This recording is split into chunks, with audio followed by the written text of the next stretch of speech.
Légende de la tête devenue l'aîné des yeux.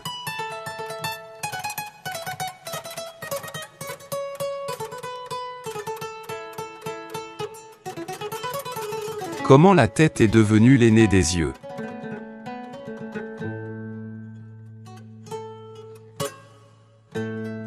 Lorsque les yeux, deux jumeaux et la tête vinrent au monde, les yeux étaient les aînés et la tête la cadette. Un jour leur père Dada Segbo, le créateur de toutes choses, le détenteur des pouvoirs, remplit certaines calebasses de gigot, de toutes sortes de viandes, du riz, de ragoûts de pâte rouge et de différents mets appétissants. Il les emballa dans de belles étoffes blanches qui peuvent frapper à première vue les yeux. Dans d'autres calebasses, il mit de l'or, de l'argent, des pierres précieuses et divers autres objets de grande valeur. Il les enveloppa ensuite dans des pagnes noires très sales. Après avoir fini, il invita ses enfants à venir faire chacun leur choix. Les yeux ensemble doivent faire un choix et la tête de son côté agira en toute liberté.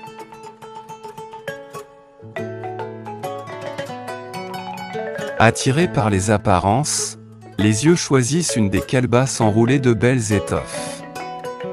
La tête, qui avait l'habitude de bien réfléchir, préféra choisir l'un des emballages sales.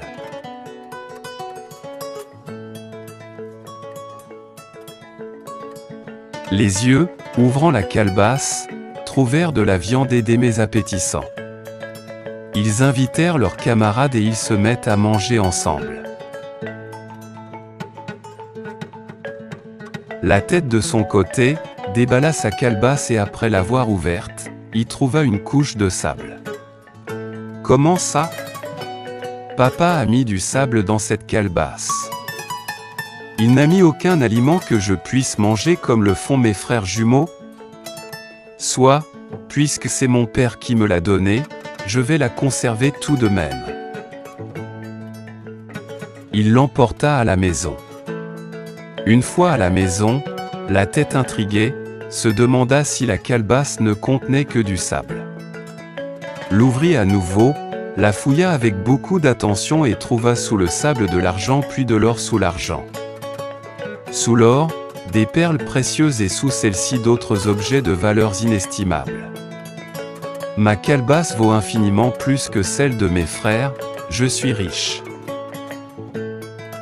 Peu de temps après, Segbo Lissa, autre nom de Dieu et de Dada Segbo, appela ses enfants pour leur demander: « Eh bien, qu'avez-vous trouvé dans vos calebasses respectives ?» Les yeux répondirent: « Nous, aînés, nous y avons trouvé de la viande et des mets appétissants. »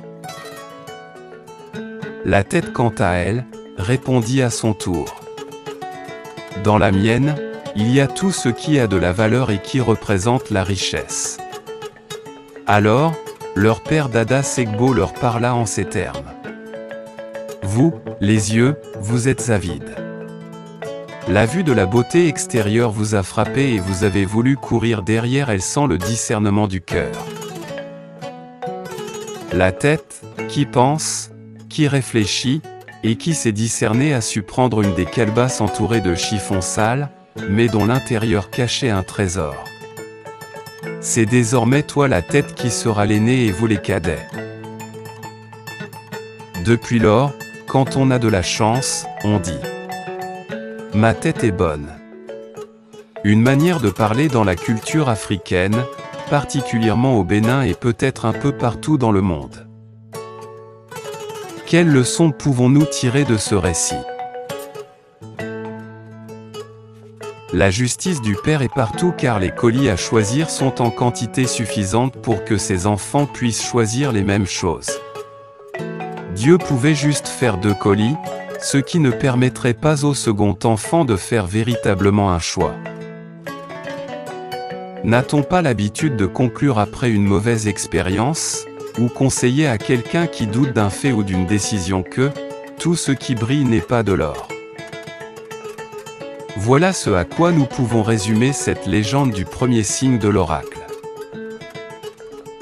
Certes, les yeux, comme pouvait le faire la plupart du commun des mortels, ont dû, sans arrière-pensée, réagir à cause de l'attirance, l'éclat, l'apparence et la propreté du colis, l'attitude, le réflexe, des yeux est propre à l'être humain. D'où, il faut souvent réfléchir avant de prendre une décision, analyser le pour et le contre. Pourquoi ne pas aller consulter l'oracle lui-même avant de prendre une décision, de faire un choix fatidique? Cette légende convient à plus d'un titre. S'il en est encore besoin à l'homme, être humain. Elle nous montre que la beauté de l'extérieur n'est pas, comme on pourrait le penser, plus importante que celle de l'intérieur. Malheureusement, l'être humain que nous sommes, nous nous intéressons plus au corps physique, à la beauté extérieure sans nous préoccuper de ce qu'il y a à l'intérieur. La beauté est une apparence et l'apparence ne donne pas souvent la réalité des choses. Cette légende est source d'enseignements utiles de la vie. Elle nous invite à bien mûrir notre réflexion par rapport aux choses de ce monde avant d'agir. L'instinct étant ce qu'il est, il ne nous guide pas souvent vers ce qu'il faut. Ainsi donc, ce n'est la beauté d'une femme qui fait d'elle une bonne mère pour ses enfants, ce n'est pas non plus la richesse d'un homme qui fait de lui un père de famille responsable, ce n'est pas non plus par exemple la beauté d'une moto ou d'une voiture ou d'un avion qui fait de lui un moyen de déplacement résistant et sécurisant, ou bien ce n'est pas la propreté d'un objet qui témoigne de son efficacité. Autres enseignements importants de cette légende restent l'attitude de la tête qui, après avoir ouvert sa calebasse, trouve du sable. Elle s'est dit au premier abord que son père l'a peut-être trompée. Mais, connaissant celui-ci comme amour, elle était confiante et a décidé de conserver ce cadeau offert par le père et fouilla davantage sa calebasse plus tard, avant d'y découvrir de l'or, de l'argent, des pierres précieuses et bien d'autres objets de grande valeur. Ceci nous montre que tout est déjà offert à l'homme. Tout est en lui et hors de lui. Il lui faut juste réfléchir et apprendre à faire les bons choix.